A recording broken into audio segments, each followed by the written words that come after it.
Hola a todos, espero se encuentren muy bien. Bienvenidos a un nuevo episodio de nuestro podcast Entre Frames Revolución. El día de hoy vamos a hablar sobre una de las películas más icónicas de toda la época colombiana, la película La Estrategia del Caracol, dirigida por Sergio Cabrera. Este rodaje comenzó en 1988, donde Sergio Cabrera, en sus estudios de cine en China, pidió que le trajeran un periódico bogotano. En esas le trajeron el periódico El Tiempo, el cual apareció la noticia del 31 de enero de 1975 que se titulaba Se evapora inquilinato. Con esta, pues, él se inspiró para realizar la película. En 1980, Sergio comenzó a escribir el guión. La película estuvo parada temporalmente por la falta de presupuesto. Ahí es cuando entra el famoso Gabriel García Márquez, donde le colaboró económicamente a Sergio para que pudiera seguir con su producción, ya que eran amigos y pues él sabía lo que se sentía que pues no lo apoyaran con sus cosas. También cabe aclarar, pues así siguiendo como la misma línea del contexto de la producción, La Estrategia del Caracol se estrenó en 1993, en un momento crucial para Colombia, en una época marcada completamente por lo que era la violencia urbana, las tensiones sociales y el auge gigante de lo que era la corrupción política. En este contexto, la película nos muestra pues una microhistoria de pues cómo se refleja un país desigual, donde los más vulnerables deben ingeniárselas para sobrevivir. Bueno, ahora ya para comenzar a analizar esta película, quiero comenzar con una pregunta, Kate, y es, según los estereotipos, ¿tú crees que esta película los refuerza o los cuestiona? Para mí, en lugar de reforzar estos estereotipos, siento que más que nada los cuestiona. ¿Por qué? Porque siento que los humaniza y pues muestra hasta cierto punto las contradicciones de sí mismos. Claro ejemplo está el personaje de nuestro abogado, el principal abogado, Jacinto, que es el líder de los inquilinos, que simboliza la dignidad del pueblo. Su rebeldía no es más que nada un vandalismo, sino una forma de resistencia a lo que pues era una injusticia. En cambio, los poderosos como el político Holguín, pues, y su abogado Mosquera son ridiculizados. ¿Por qué? Normalmente en la sociedad se ven pues estandarizados estos estereotipos de que siempre el millonario es el inteligente, el que hace la buena jugada, el que siempre se lleva todo, y el pobre es el bobo que se deja mangonear, por así decirlo. Pero en esta película podemos ver la ingenuidad de los pobres, por así decirlo, así como haciendo ver que no siempre los estereotipos se siguen, sino más que nada se cuestionan. Ahora, para continuar, vamos a ver como una percepción local, nacional e internacional sobre esta grandiosa obra. La Estrategia del Caracol fue un fenómeno cultural en Colombia impresionante, puesto que el público se identificó con la historia y también se identificó con frases que para mí, viendo esta película por primera vez, fue una de las frases que más me impactó, que es al final de la película, donde se dice, ¿para qué? Y cito, ¿para qué? ¿Cómo que para qué? ¿Para qué le sirve a usted la dignidad? Esa es una de las frases que marcó esta película fuertemente. Sí, igualmente siento que esta película en cierta medida nos identifica a muchos colombianos, muchos bogotanos. A nivel internacional ganó premios en Venecia, Huelva y La Habana, mostrando una imagen distinta de Colombia, donde pues se muestra, o sea, lo que se llevaba pensando de Colombia, que es un país de narcotráfico, un país con diferentes problemas sociales. Pues sí, en esta película se muestran problemas sociales, pero a la vez siento que muestran algo positivo, como lo es la creatividad y esa forma de combatir los problemas de nosotros los colombianos, esa berraquera de no importa, buscamos solución, miramos de dónde, o sea, nadie nos va a parar. En su momento fue un furor en cines, fue transmitida a nivel nacional en cines y posteriormente fue transmitida en canales nacionales como Caracol. Para continuar, vamos a hacer un análisis semiótico de algunas escenas. Escogimos 5 escenas en las cuales analizamos la parte denotativa, la connotativa, los códigos culturales y la teoría como tal, que se aplica de diferentes teóricos, 5 teóricos en específico. Bueno, la primera es la escena donde el desalojo de la casa de la pajarera. En esta, la parte notativa es los inquilinos se rehúsan a entregar la casa. Como parte connotativa podemos ver que esta escena simboliza la resistencia del pueblo frente a una injusticia del abuso de poder.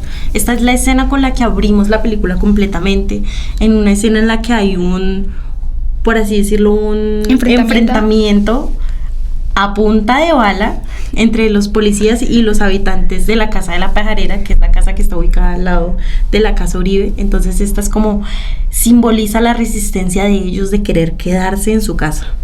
Sí, con esto vienen los códigos culturales, los cuales es la sociedad, la resistencia popular y el rechazo a la injusticia social. Ahora con esto viene la teoría que nosotras consideramos ahí es la de Barthes, el cual pues se habla como los símbolos y las narrativas construyen significados. Entonces en este caso la casa y la resistencia se convierte en el símbolo de la lucha contra el despojo. Siguiendo con la segunda escena, antes que nada quisiera dar como un contexto de lo que pasó en ese lapso entre la primera toma de la pajarera, que era la casa que estaba ubicada al lado de la casa Uribe. En esta, ellos al ver que iban a ser también desalojados de su casa, generan este plan en el que iban a construir un andamio con poleas para poder transportar sus cosas. Bueno, cabe aclarar que en esa escena también se muestra como en una de las paredes de la casa se encontraba un cuadro de la Virgen María. Y ese cuadro se cae y en la pared queda marcada como la humedad de la Virgen. Entonces ellos lo consideran como un símbolo de esperanza y bueno, ya les abordaremos más sobre eso. Entonces, como en forma a eso, la segunda escena que a nosotras nos llamó muchísimo la atención fue a la que apodamos la Virgen en el andamio. La parte denotativa de esta escena es cuando los inquilinos usan este andamio para elevar la imagen de la Virgen en la pared, porque ellos se llevaron la pared donde estaba completa, con todo ladrillo, cemento, todo. Se llevaron la pared en la que estaba ubicada este símbolo de la Virgen, mientras oraban y alababan la figura religiosa. Sí, aquí en la parte connotativa, como les decía, la Virgen simboliza esperanza, protección y la fuerza espiritual de la comunidad. Entonces la escena muestra cómo se convierte ese acto como el porqué de las cosas. Entonces siento que eso es como algo cultural de aquí de Colombia, y es que por medio de la parte religiosa siempre le queremos dar explicación a todas las cosas. Aquí también en esta escena podemos denotar los códigos culturales que podrían ser la devoción popular, como lo decía mi compañera Ariadna, la devoción popular hacia una figura religiosa, una figura católica. Colombia es un país naturalmente católico. La importancia de la Virgen como un símbolo de protección, porque para ellos era un símbolo de protección, y la manera en la que la religión se entrelaza completamente con lo que es la lucha social que ellos venían manteniendo, ¿no? Por así decirlo. En esta misma escena podemos ver la teoría aplicada de Foucault, que pues se puede interpretar la escena como una forma de resistencia frente al poder que les estaban imponiendo a ellos en ese momento, donde la imagen de la Virgen se convierte más que nada en un símbolo de resistencia contra las estructuras del poder. Ahora continuaremos con nuestra escena número 3, la cual la nombramos la revelación de Gabriela. En esta, lo denotativo es que Gabriela entra al lugar, se quita la peluca y revela que es Gabriel. Luego sale corriendo y se esconde, de la policía. Entonces, por eso consideramos que la parte connotativa y importante de esta escena es como la lucha de la identidad de género, porque ella tenía la necesidad de convertirse en un hombre para poder salir de ese como recubrimiento, de esas imposibilidades que le daba ser mujer. Y tener un trabajo digno, porque en esa época era muy difícil tener un trabajo. Pues bien. También podemos denotar los códigos culturales que pues la escena refleja temas de identidad de género, como ya lo venía diciendo, la discriminación laboral, como lo apuntó mi compañera Ariadna, y la dificultad de las personas trans o las personas que venían de estos dos géneros para integrarse en entornos laborales tradicionales, más que nada pues hablándonos y enfocándonos en lo que era pues esta época cultural, ¿no? Más que nada. Aquí en esta escena será la teoría aplicada que utilizamos, es la de Peirce, donde desde la perspectiva de él, signo vehículo es como esa representación que le quiere dar Gabriel, o sea, esa enseñanza, por decirlo así, que le quiere dar Gabriela a los demás con respecto a los estereotipos que existen. La siguiente escena que nos llamó la atención, la escena número 4, que titulamos La casa vacía al final, que para nosotras es la escena más importante de toda la película. Más que todo como icónica, ¿sabes? Claro que sí. Lo denotativo de esta escena es que pues en la escena final los desalojadores, que vendría siendo el abogado y Holguín, están triunfantes por obtener la casa Uribe, esperando apropiarse del espacio. Sin embargo, detonan estas bombas y al caer la fachada de la propiedad, se dan cuenta que los inquilinos se han llevado absolutamente todo, incluso las paredes, dejando solo un cascarón vacío y una imagen atrás que decía: ahí tienen su hijueputa casa pintada. Entonces siento que también es como una frase como icónica, porque a la vez, bueno, que cualquiera que escucha esa frase y ha visto la película piensa en esa escena y sabe lo emocionante que fue. Y segundo, pues tiene jerga colombiana, jerga que nosotros entendemos, entonces es como más emocionante. En la parte connotativa, esta imagen simboliza un triunfo, como esa berraquera que tuvieron ellos al llegar ahí y pues hacer todo lo que hicieron, cómo se enfrentan al poder, aunque fueron desalojados físicamente, lograron mantener su identidad y demostrar que el verdadero valor no está en las paredes, sino en la comunidad y en la creatividad. Bueno, aquí la teoría aplicada es la de Van Dyck. Pues habla sobre el discurso final, donde pues la narrativa aquí es como cómo se enfrentan ellos al poder, y ese mismo poder se desborona, se va, donde los dominados se apropian del relato y transforman la derrota en victoria simbólica. Entonces ahí está, para ellos representar esa victoria fue por medio del simbolismo, y ese simbolismo fue la pared pintada. Claro que sí.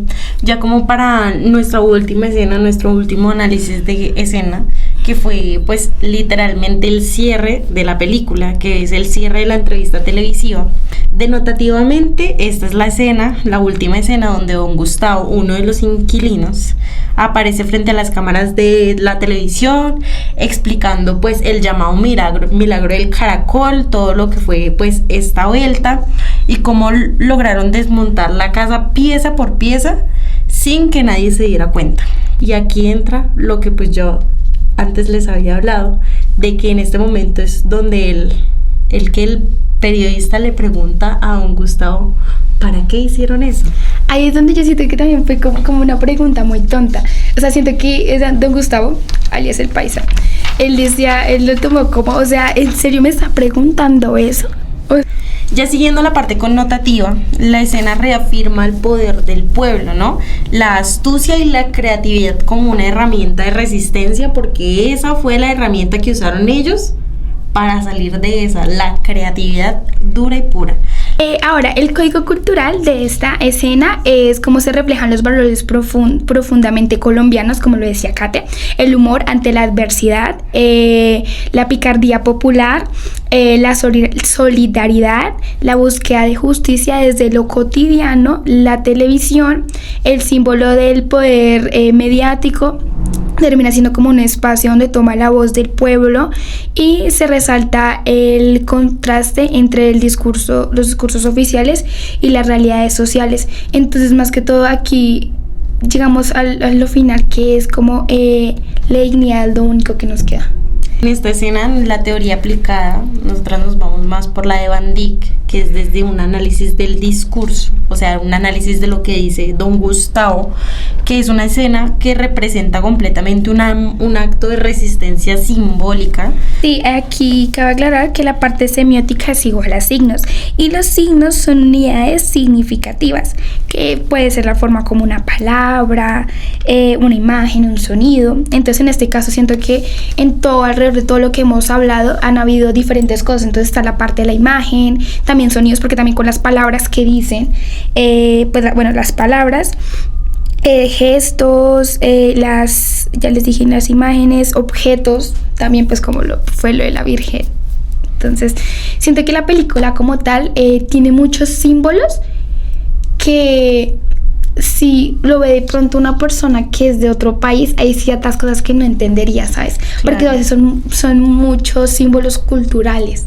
Como para darle un cierre, queremos como recalcar que La Estrategia del Caracol sigue siendo una de las películas más relevantes tras 3 décadas de su publicación. Después, porque pues se habla de una lucha por la dignidad, otra vez esta palabra tan presente dentro de este capítulo, dignidad y la justicia social. El título de la película es La Estrategia del Caracol. La casa en la espalda como un caracol, a eso se refiere el título. Entonces ellos cargan su casa como un caracol. Y más que nada la historia del desalojo es una metáfora del país, porque cabe aclarar que esto representa completamente el país de Colombia. Cuando el Estado no protege y el pueblo tiene que inventar sus propias estrategias para salir vivos de ahí. Entonces, pues nada, el hogar es un sistema de signos, entonces el hogar de ellos lo pudieron trasladar. No sé para ustedes qué sea el hogar, qué signifique eso. Es una película que completamente les recomendamos ver, está disponible en YouTube, en páginas ilegales por ahí, pero es una película muy buena, entonces consideramos que es una buena invitación para que la vean en su noche de cine, con su familia. O en una cena romántica como la de nosotras. Claramente. Algo así podrían ver. Entonces con esto le damos un cierre a este episodio de nuestro podcast y hasta el próximo. Chao.